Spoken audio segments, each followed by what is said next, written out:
Step into the time machine. Let's travel through the past. Mr. Gold's gonna take you on a history blast. From ancient civilizations to the world wars. Get ready, hold tight. Hey guys, in this video we are going to cover a little bit of a more wholesome topic of the Cold War. So we've talked about the Cuban Missile Crisis and the Bay of Pigs and Vietnam and the Korean War, which were all deadly and very devastating to America. But in this topic, the space race, we're going to cover some of the progress and the advancements that were made in American science, technology, engineering, and math. So the timeline of events that led into the space race begin in 1957 when Russia launched Sputnik 1. This was the first artificial satellite to go into orbit. And this was really inspiring to the U.S. because at this time Russia was our major rival for technology.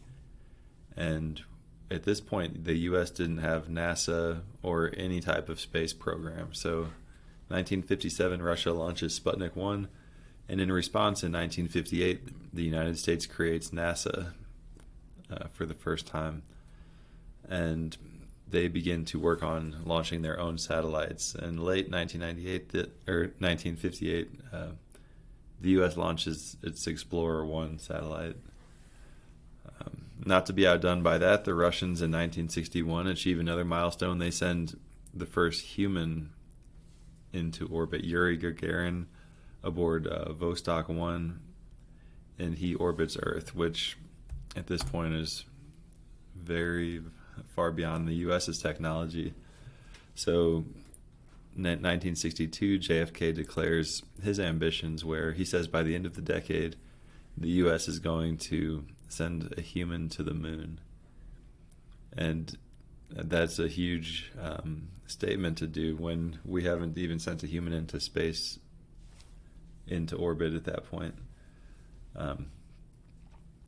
So there were some setbacks. We're not going to cover all the setbacks, but for example, in 1967, the U.S. lost Apollo 1 due to fire and lost 3 of its astronauts.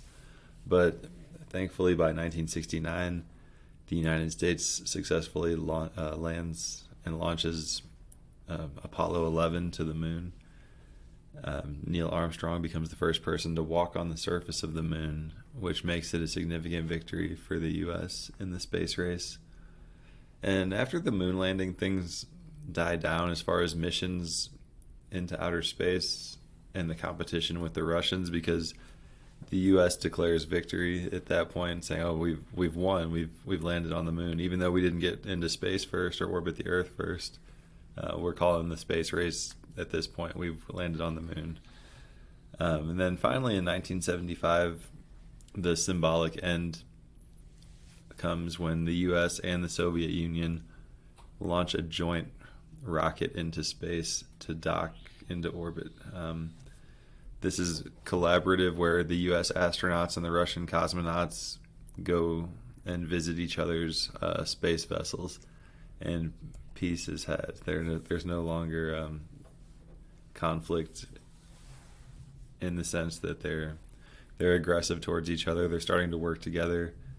And then one of the conclusions of the space race after that is that the U.S. and the Russians work together on the International Space Station.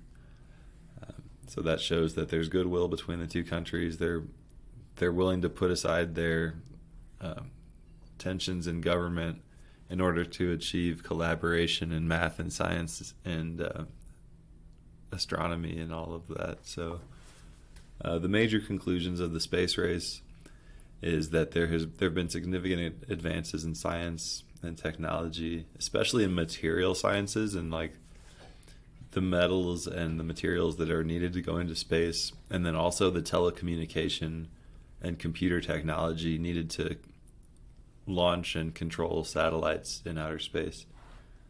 There's also profound cultural impacts, because starting in the 60s and even continuing until today, there's a very high priority placed on math and science skills.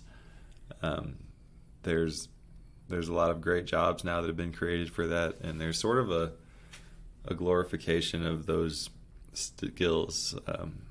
Not to like play favorites or anything, but like if you compare how our economy treats like an art history degree versus a STEM degree, you'll notice there's a much higher reward per capita placed on those STEM degrees. So not to say you can't make it in the arts, but there's definitely an edge in terms of like scholarships and job opportunities in these fields based because of the space race. Also, the competition fostered a spirit of inquiry and ambition. It made people believe that, hey, nothing's impossible. If we can land on the moon, we can do anything. If we can launch a rocket into orbit, we as a human race can do anything. And so it was very inspirational in terms of ambition and inquiry. And also it eased the tensions of the Cold War. And maybe this was the thing that kept it from being a hot war, where we could collaborate in science and we could collaborate in the space race. So I hope this video is informative and it helps you guys better understand the role that the space race played in the Cold War. Thank you. Step into the time machine. Let's travel through the past.